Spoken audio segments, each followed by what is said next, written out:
திருப்பதி லட்டுவில் கலப்படம் செய்ததாக கைது செய்யப்பட்ட 4 பேருக்கும் போலீஸ் கஸ்டடி விதிக்கப்பட்டிருக்கிறது. 4 பேரையும் கஸ்டடியில் எடுத்து சிறப்பு விசாரணை குழுவினர் விசாரணை மேற்கொண்டு வருகின்றனர். அரசு மருத்துவமனைக்கு அழைத்துச் செல்லப்பட்டு 4 பேருக்கும் உடல்நிலை பரிசோதனையும் மேற்கொள்ளப்படுகிறது. இது பற்றிய மற்றொரு அண்மைச் செய்தியை பார்த்து வருகிறோம். திருப்பதி லட்டுவில் கலப்படம் செய்ததாக கைது செய்யப்பட்ட 4 பேருக்கும் போலீஸ் கஸ்டடியில் எடுத்து சிறப்பு விசாரணை குழுவினர் விசாரணை மேற்கொண்டு வருகின்றனர். அரசு மருத்துவமனைக்கு அழைத்துச் செல்லப்பட்டு 4 பேருக்கும் உடல்நிலை பரிசோதனையும் மேற்கொள்ளப்படுகிறது. விவரங்களை செய்தியாளர் பாலாஜி வழங்க கேட்கலாம். பாலாஜி, வணக்கம். முழு விவரங்கள். அகிலா, உலக பிரசித்தி பெற்ற திருமலை திருப்பதி தேவஸ்தான கோவில்ல வழங்கப்படும் நெய்யில் பிரசாதம் தயாரிப்பதற்காக வழங்கப்படும் நெய்யில கலப்படம் செய்யப்பட்டு வந்ததா புகார் எழுந்தது.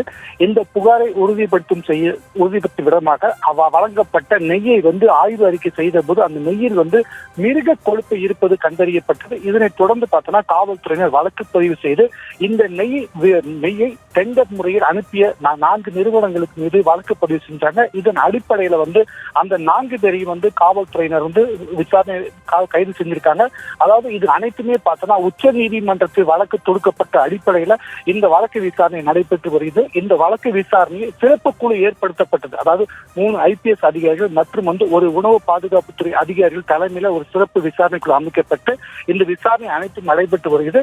இந்த விசாரணையின் ஒரு பகுதியா பார்த்தோம்னா அந்த நெய்யை விநியோகம் செய்த 4 நிறுவனத்தின் உரிமையாளர், அதாவது பார்த்தோம்னா பிபின் ஜெயின், டெமில் ஜெயின் மற்றும் அபூர்வா சவுடா மற்றும் திண்டுக்கலை சேர்ந்த AR டெய்ரி நிறுவனத்தின் உரிமையாளர் ராஜசேகர் ஆகியோரை காவல்துறையினர் கைது செய்திருக்காங்க.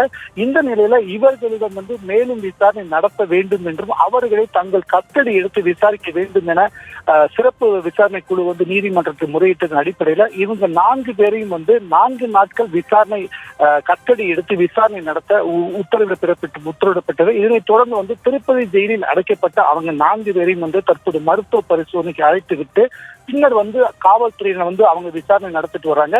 இந்த விசாரணையின் போது மேலும் பல தகவல்கள் கிடைக்கும் என சிறப்பு விசாரணை குழு அதிகாரிகள் தெரிவிக்கிறாங்க. அகிலா,